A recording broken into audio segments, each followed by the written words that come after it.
నమస్కారం metro news కి స్వాగతం. ముందుగా ముఖ్యాంశాలు. గ్లోబల్ మార్కెట్ లో డిమాండ్ కు అనుగుణంగా ఉద్యాన ఉత్పత్తులు పండించాలి. అధికారులకు సూచించిన సీఎం చంద్రబాబు.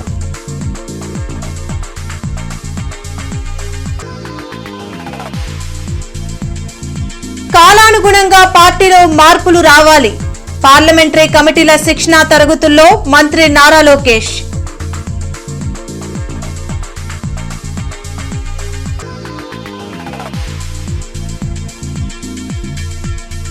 యువగళం పాదయాత్రకు 3 ఏళ్లు పూర్తి. ఎమ్మెల్యేలు గల్లా మాధవి, భాష్యం ప్రవీణ్ కార్యాలయాల్లో సంబరాలు.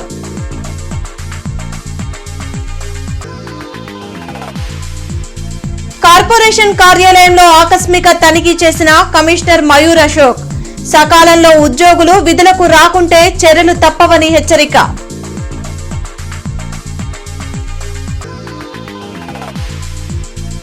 దేశవ్యాప్త సమ్మెలో భాగంగా మూతపడ్డ బ్యాంకులు. 5 రోజుల పనిదినాలు వెంటనే అమలు చేయాలని బ్యాంకు ఉద్యోగ సంఘాల జేఏసీ డిమాండ్.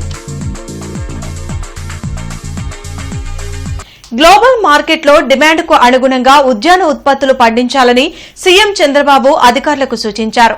దానికి అనుగుణంగా అభివృద్ది ప్రణాళికను చేపట్టాలని ఆదేశించారు. ఉండవల్లిలోని సీఎం క్యాంప్ కార్యాలయంలో వివిధ శాఖల మంత్రులు ఉన్నతాధికారులతో పూర్వోదయ పథకం, పాస్కీ నిధులు వినియోగించుకుంటూ కార్యక్రమాలు చేపట్టాలని చెప్పారు. పెండింగ్లో ఉన్న జలవనరుల ప్రాజెక్టులను ప్రాధాన్యత క్రమంలో పూర్తి చేసేందుకు చర్యలు తీసుకోవాలని సీఎం అన్నారు. మారుతున్న కాలానికి అనుగుణంగా పార్టీలో మార్పు రావాల్సిన అవసరముందని టీడీపీ జాతీయ ప్రధాన కార్యదర్శి మంత్రి నారా లోకేష్ అన్నారు. మంగళగిరిలోని టీడీపీ కేంద్ర కార్యాలయంలో పార్లమెంటరీ కమిటీల శిక్షణా తరగతులను మంత్రి నారా లోకేష్ ప్రారంభించారు. తెలుగుదేశం పార్టీకి కార్యకర్తలే బలమన్న ఆయన దేశంలో అభివృద్ది, సంక్షేమానికి బ్రాండ్ అంబాసిడర్ చంద్రబాబు అని పేర్కొన్నారు. కూటమి ప్రభుత్వం అధికారంలోకి వచ్చాక అనేక కార్యక్రమాలను చేపట్టామని, వాటిని ప్రజలకు చెప్పాల్సిన బాధ్యత మనపై ఉందని అన్నారు. పార్లమెంట్ కమిటీలో 83% మంది కొత్తవారికి అవకాశం కల్పించామని లోకేష్ చెప్పారు. ఎన్నికల్లో ఇచ్చిన ప్రతి హామీని పద్ధతి ప్రకారం అమలు చేస్తున్నట్లు లోకేష్ వివరించారు. ఈ రోజు అనేక పరిశ్రమలు ఆంధ్ర రాష్ట్రానికి వస్తున్నాయి. దానన్నిటి కారణం మన నాయకుడు చంద్రబాబు నాయుడు గారు. ఒక ఆర్సిలర్ మిత్తల్ కానివ్వండి, గూగుల్ కానివ్వండి, కాగ్నిసెంట్ కానివ్వండి, ఇలా అనేక పరిశ్రమలు ఆంధ్ర రాష్ట్రానికే సొంతం అవుతున్నాయి. మన నాయకుడు సంక్షేమ అభివృద్ధికి బ్రాండ్ అంబాసిడర్ అవుతే ఒక టీమ్ 11 ఉందండి. ఆ టీమ్ 11 దేనికి బ్రాండ్ అంబాసిడర్ తెలుసా? కల్తీ నెయ్యి, కోడి కత్తి, కల్తీ మద్యం. ఇది మనందరం ఒక్కసారి గుర్తు పెట్టుకోవాలని మనం ఎన్నికల ముందల హామీలు ఇచ్చాం. దాంట్లో మొదటిది పెన్షన్. వృద్ధులకి 4,000 రూపాయలు పెన్షన్ మనం అందిస్తాం. వికలాంగులకు 6,000 రూపాయలు ఇస్తున్నాం. బెడ్ కే పరిమితం అవుతే 15,000 రూపాయలు మన ప్రభుత్వం అందజేస్తుంది. రెండోది స్త్రీ శక్తి. ఇంకో పక్కన దీపం పథకం. అన్నదాత సుఖీభవ కింద 2 విడతలు కేంద్ర ప్రభుత్వం ఎప్పుడైతే డబ్బులు రిలీజ్ చేస్తున్నాం దానికి మనం డబ్బులు జోడించి రైతులకు అందజేస్తామని చెప్పి, అంటే ఇచ్చిన హామీలన్నీ ఒక పద్ధతి ప్రకారం మనం నిలబెట్టుకుంటా ముందరికెళ్తున్నాం. పశ్చిమ ఎమ్మెల్యే గల్లా మాధవి కార్యాలయంలో ముఖ్యమంత్రి సహాయ నిధి చెక్కుల పంపిణీ కార్యక్రమం జరిగింది. 40 మంది లబ్దిదారులకు మొత్తం 91 లక్షల రూపాయల చెక్కులను అందజేశారు. అదేవిధంగా మంత్రి నారా లోకేష్ యువగలం పాదయాత్ర చేసి 3 ఏళ్లు పూర్తయిన సందర్భంగా కేక్ కట్ చేశారు. ఇప్పటి వరకు 3 కోట్ల విలువైన సీఎంఆర్ఎఫ్ చెక్కులను పశ్చిమ నియోజకవర్గంలో పంపిణీ చేయడం జరిగిందని ఈ సందర్భంగా ఎమ్మెల్యే గల్లా మాధవి తెలిపారు. ఆరోగ్యపరంగా, ఆర్థిక పరంగా ఇబ్బందులు పడుతున్న పేదలకు ముఖ్యమంత్రి సహాయ నిధి ఆపన్నహస్తం లాంటిదని అన్నారు. కూటమి ప్రభుత్వం పేదలకు పూర్తిగా అండగా ఉంటుందని భరోసా ఇచ్చారు. 6 కోట్ల రూపాయల వరకు నగదు నిమిత్తం ఈరోజు చెక్కుల్ని ఇవ్వడం జరిగింది. చాలా చాలా సంతోషకరం. సీఎం రిలీఫ్ ఫండ్ అనేది నిజంగా ఆపన్నహస్తుల అభాగ్యులకి ఆపన్నహస్తంగా నిలుస్తున్నందుకు ఈ సందర్భంగా వారందరి తరపున కూడా చంద్రబాబు నాయుడు గారికి కృతజ్ఞతలు చెప్తూ సెలవండి. నారా లోకేష్ గారు మనకి యువగళం పాదయాత్ర మొదలుపెట్టి 3 సంవత్సరాలని పురస్కరించుకొని గుంటూరు పశ్చిమ నియోజకవర్గంలో నాయకులతో, కార్యకర్తలతో, అభిమానులతో ఈరోజు కేక్ కటింగ్ని మేము చేసుకోవడం జరిగింది. ఒక అద్భుతమైన యాత్రగా మనందరం చెప్పుకోవచ్చు. అయితే ఆనాటి ఆయన స్ఫూర్తి కావచ్చు, ఆయన హామీలు కావచ్చు, నేను మీకోసం ఉన్నాను అన్న ఒక నేపథ్యం కావచ్చు, ఈరోజు ఈ కూటమి ప్రభుత్వం ఏర్పడడంలో చాలా కీలకమైన పాత్ర పోషిస్తుంది అనడంలో ఏమాత్రం ఆశ్చర్యం లేదు. అయితే ఇలా 3 సంవత్సరాలు గడిచిన శుభ సందర్భాన ఈ యొక్క కార్యక్రమాన్ని మేమందరం కలిసికట్టుగా జరుపుకోవడం చాలా సంతోషంగా ఉంది. శంకర్ విలాస్ పాత బ్రిడ్జి మిగిలిన పోర్షన్ కూల్చివేత పనులు శరవేగంగా కొనసాగుతున్నాయి. బ్రిడ్జిని బ్లాకులకు కట్ చేసి భారీ క్రేన్లతో వాటిని తొలగిస్తున్నారు. రైల్వే పోర్షన్ డిమాలిష్ పనులకు రైల్వే ఆర్ఎండ్బీ శాఖల నుంచి అనుమతులు కేంద్ర సహాయ మంత్రి పెమ్మసాని చంద్రశేఖర్ ప్రత్యేక శ్రద్ధతో తీసుకొచ్చారు. 2027 జూలై 27 లోపు నూతన బ్రిడ్జి నిర్మాణం పూర్తి చేసి ప్రజలకు ట్రాఫిక్ ఇబ్బందులు లేకుండా చేయాలనే లక్ష్యంతో కూటమి ప్రభుత్వం పనిచేస్తుంది.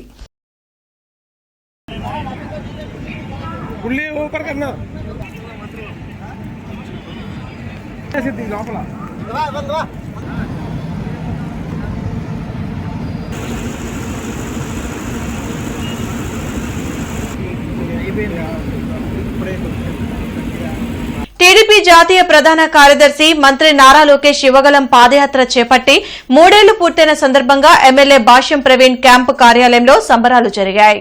కూటమి నాయకులతో కలిసి కేక్ కట్ చేసిన ఎమ్మెల్యే ప్రవీణ్ రాష్ట్రాభివృద్ధే లక్ష్యంగా మంత్రి లోకేష్ కృషి చేస్తున్నారని తెలిపారు. యువగళం పాదయాత్రలో అనేక సమస్యలను తెలుసుకుని వాటి పరిష్కారానికి చర్యలు చేపట్టారని అన్నారు. పర్టికులర్గా చాలామంది హైవేలను బేస్ చేసుకొని పాదయాత్ర చేస్తూ ఉంటారు. రూట్ మ్యాప్లు కూడా చాలా సులభంగా ఉండే విధంగా. కానీ మా నాయకుడు గ్రామాల్లోకి వెళ్దాం, హైవేల్లోకి వెళ్తే గ్రామ ప్రజలు పడే పరిస్థితులు మనకేం తెలుస్తాయి అని ఆ రూట్ మ్యాప్ మొత్తాన్ని పక్కకు పెట్టి మా నాయకుడు ఒక ప్రత్యేకమైన రూట్ మ్యాప్ డిజైన్ చేసుకొని నియోజకవర్గంలోని మండల కేంద్రాలకి గ్రామాల్లోకి వెళ్ళే విధంగా గ్రామాలన్నీ కలుపుకుంటూ దాదాపు 2000 పైన మండలాలు ఇప్పుడు తిరగటం జరిగిందని ఈ సందర్భంగా నేను తెలియజేస్తున్నాను. దాదాపు 97 నియోజకవర్గాల్లో ప్రతి గ్రామంలో రైతుల యొక్క ప్రజల యొక్క పరిస్థితులు కానీ పార్టీ యొక్క పరిస్థితులు కానీ తెలుసుకొని దానికి అనుగుణంగా నియోజకవర్గాల్లో సీట్లు ఇచ్చే విధంగా ఎలక్షన్ టైంలో సీట్లు ఇచ్చే టైంలో కానీ లేకపోతే మేనిఫెస్టో రూపొందించే విధానంలో కానీ తర్వాత అధికారంలోకి వచ్చిన తర్వాత ఈ రోజున అభివృద్ధి చేసే విధానంలో కానీ ఆ రోజునున్న పాదయాత్ర చాలా ఉపయోగపడిందని ఈ సందర్భంగా నేను తెలియజేస్తాను. మంగళగిరిలోని టీడీపీ కేంద్ర కార్యాలయంలో పార్లమెంటు కమిటీ వర్క్షాప్ జరిగింది. ఈ వర్క్షాప్లో పార్టీ జాతీయ అధ్యక్షులు చంద్రబాబు పాల్గొన్నారు. నేతల మధ్య కూర్చొని శిక్షణా తరగతులను ఫాలో అయ్యారు. వర్క్షాప్ జరుగుతున్న తీరును ఆయన పరిశీలించారు. 4.5 దశాబ్దాల పార్టీ ప్రయాణం, పార్టీ భావజాలం, క్యాడర్ మేనేజ్మెంట్ వంటి అంశాలపై ఈ శిక్షణా తరగతులు నిర్వహించారు. జీఎంసీ మెయిన్ ఆఫీస్ ని కమిషనర్ మయూర్ అశోక్ ఆకస్మికంగా తనిఖీ చేశారు. ఉదయం 11 గంటలకు కూడా కొందరు ఉద్యోగులు విధులకు హాజరు కాకపోవడం గమనించి వారికి హాఫ్ డే సెలవు మార్కు వేయాలని మేనేజర్కి ఆదేశాలు జారీ చేశారు. ఉద్యోగులు సకాలంలో హాజరు కాకుంటే కఠిన చర్యలు తప్పవని తెలిపారు. మూమెంట్ రిజిస్టర్ నిర్వహణ విభాగాధిపతికి సమాచారం ఇవ్వాలని తెలిపారు. ప్రతి ఉద్యోగి టేబుల్పై విధులు పేరుతో బోర్డులు ఏర్పాటు చేయాలన్నారు. వినియోగించిన వస్తువులను తొలగించాలని తెలిపారు. ప్రతి ఫైల్ ఆన్లైన్లోనే ఉండాలన్నారు. ఇక నుంచి ఆఫీస్లోని సెక్షన్స్ ని ఆకస్మికంగా తనిఖీలు చేస్తామని కమిషనర్ మయూర్ అశోక్ స్పష్టం చేశారు.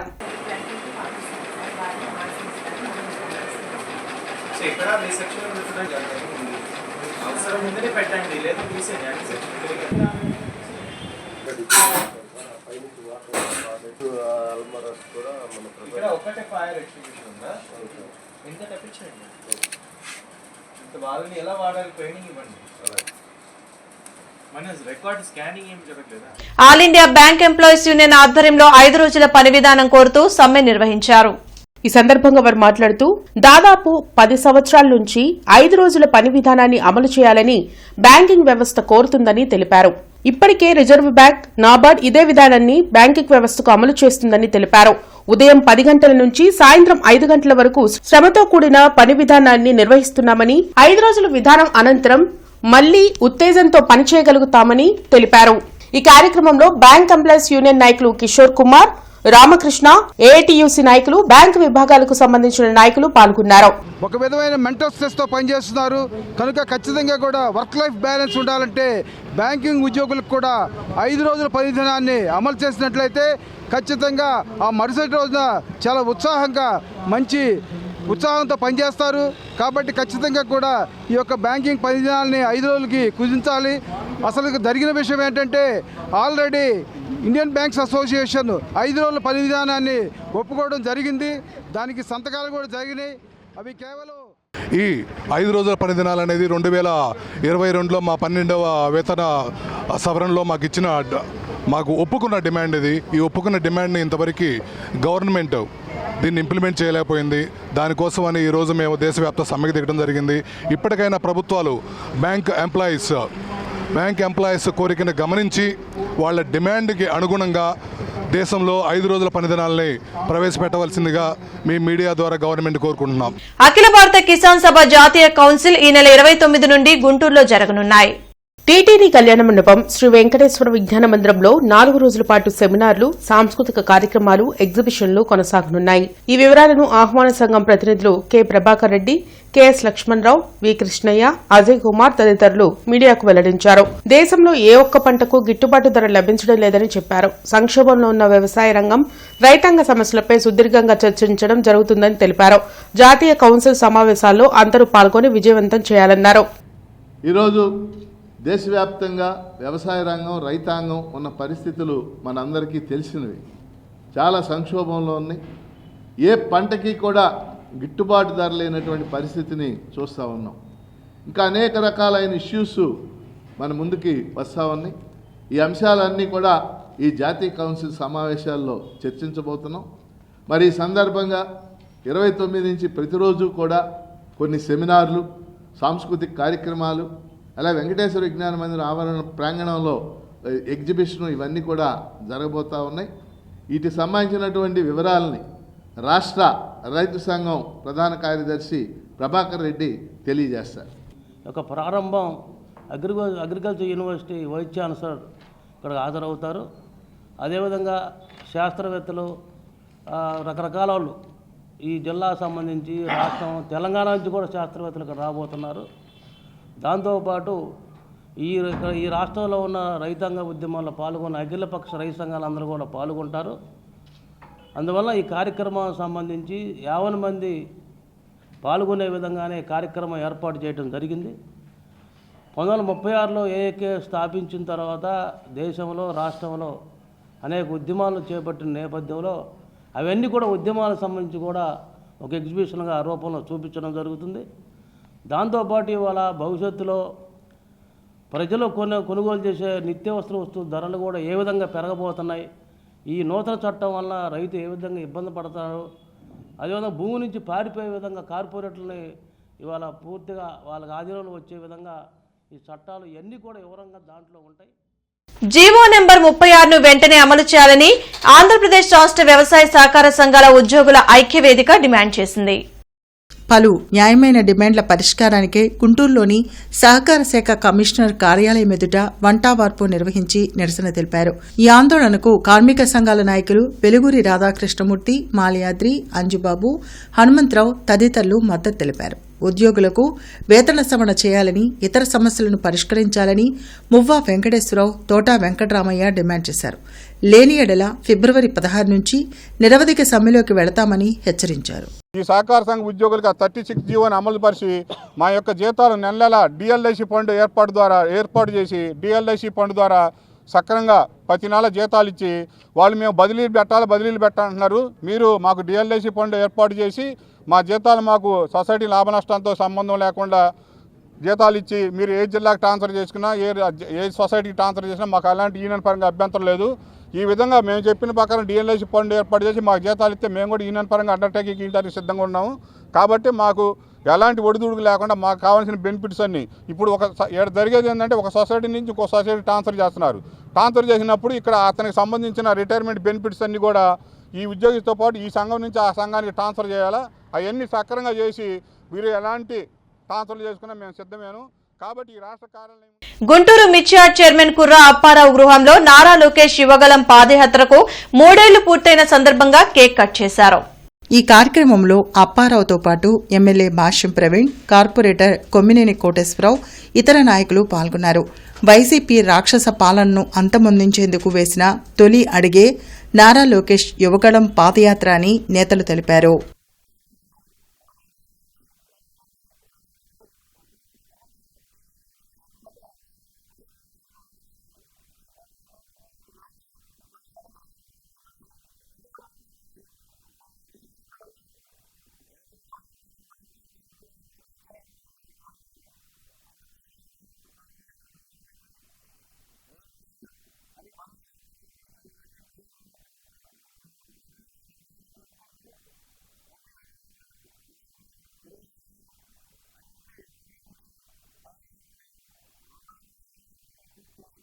జిల్లా కలెక్టర్ తమీం అన్సారియా కమిషనర్ మయూర్ అశోక్ తో కలిసి హౌసింగ్ లేఅవుట్లలో పీఎంఏవై ఇళ్ల నిర్మాణాలపై హౌసింగ్, మున్సిపల్, రెవెన్యూ అధికారులతో సమీక్షా సమావేశం నిర్వహించారు.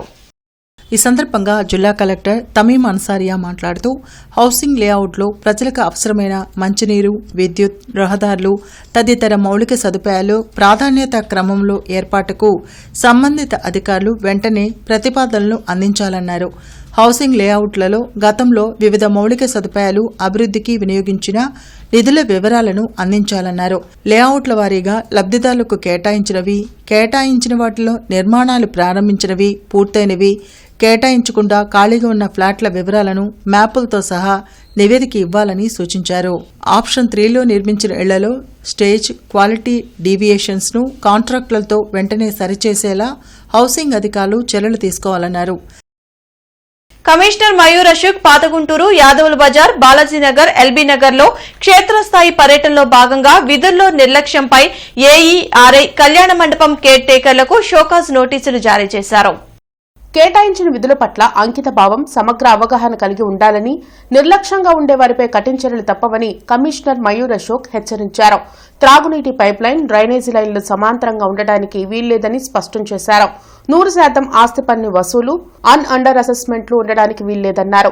ప్రజారోగ్య విభాగ కార్యదర్శులు, ఇన్స్పెక్టర్లు తప్పనిసరిగా పిన్ పాయింట్ ప్రోగ్రాం ప్రకారం పని జరిగేలా పర్యవేక్షణ చేయాలని అన్నారు. రోడ్లపై తిరిగే ఆవులను గోశాలకు తరలించాలన్నారు. క్షేత్రస్థాయిలో విధులు నిర్వహించే ప్రతి ఒక్క ఉద్యోగి సమగ్ర వివరాలు తెలుసుకోవాలని కమిషనర్ తెలిపారు. రన్నింగ్ లో ఉంటే ఇక్కడ చేంజెస్ కావాలి, ఇక్కడ అప్డేట్ కావాలి కదా, అప్డేట్ చేయండి.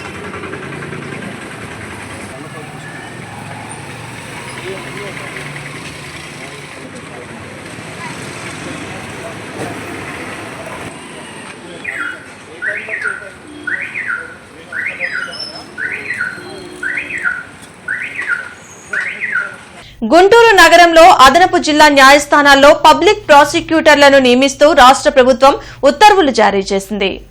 కుటుంబ న్యాయస్థానం పబ్లిక్ ప్రాసిక్యూటర్గా వెలిదిండి చిన్నకోటేశ్వరరావును రాష్ట్ర ప్రభుత్వం నియమించింది. ఈ పదవిలో 3 సంవత్సరాలు కొనసాగుతారని ఉత్తర్వుల్లో పేర్కొన్నారు. ఈ సందర్భంగా ఫ్యామిలీ కోర్టు పబ్లిక్ ప్రాసిక్యూటర్గా వెలిదిండి చిన్నకోటేశ్వరరావు పదవీ బాధ్యతలు స్వీకరించిన సందర్భంగా గుంటూరు బార్ అసోసియేషన్ న్యాయవాదులు, మిత్రులు మరియు శ్రేయోభిలాషులు ఘనంగా సన్మానించారు.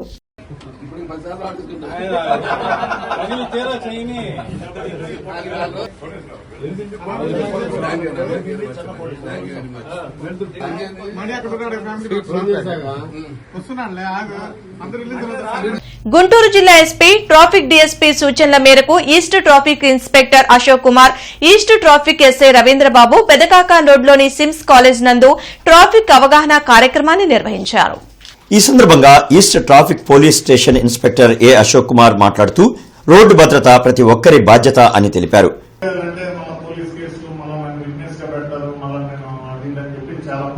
సమస్యలు ఉండేవి, ఇప్పుడు అవన్నీ తీసేశారు. మీకు విల్లింగ్ ఉంటేనే మిమ్మల్ని విట్నెస్ కింద పెట్టమన్నారు.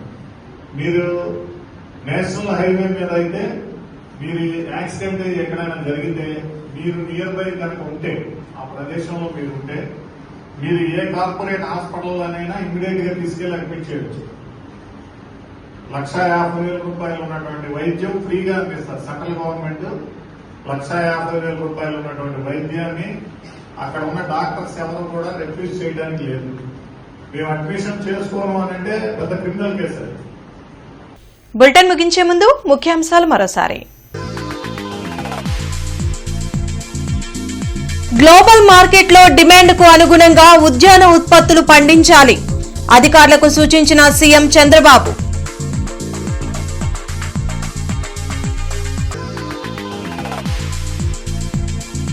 కాలానుగుణంగా పార్టీలో మార్పులు రావాలి, పార్లమెంటరీ కమిటీల శిక్షణా తరగతుల్లో మంత్రి నారా లోకేష్.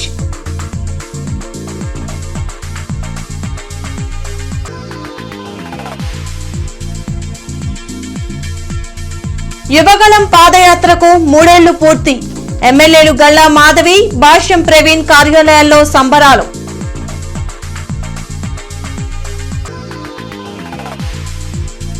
కార్పొరేషన్ కార్యాలయంలో ఆకస్మిక తనిఖీ చేసిన కమిషనర్ మయూర్ అశోక్, సకాలంలో ఉద్యోగులు విధులకు రాకుంటే చర్యలు తప్పవని హెచ్చరిక.